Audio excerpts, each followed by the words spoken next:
பெந்தெகொஸ்து நாளில் பரிசுத்த ஆவி இறங்கியபோது ஒரு காலத்தில் பயந்த பேதுரு தைரியமாக எழுந்து பேசினார். ஆயிரக்கணக்கான மக்கள் முன் அவர் இயேசுவைப் பற்றி பிரசங்கித்தார். அந்த ஒரே நாளில் 3000 பேர் நம்பிக்கை கொண்டனர்.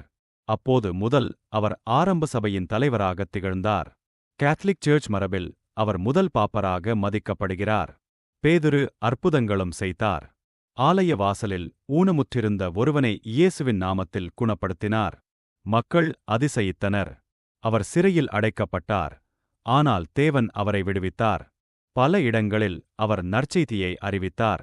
துன்பங்களும் எதிர்ப்புகளும் இருந்தாலும் அவர் பின்னடைவு கொள்ளவில்லை.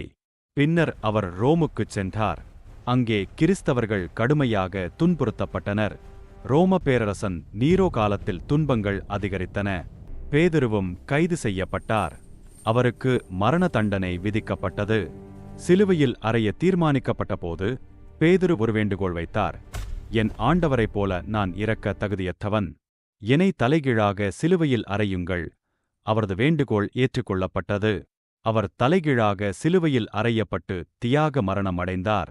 இன்று ரோமில் அவரது கல்லறையின் மேல் பிரம்மாண்டமான ஸ்ட்ரீட் பீட்டர்ஸ் பாசிலிகா எழுந்து நிற்கிறது. உலகம் முழுவதும் இருந்து மக்கள் அங்கு சென்று பிரார்த்திக்கிறார்கள்.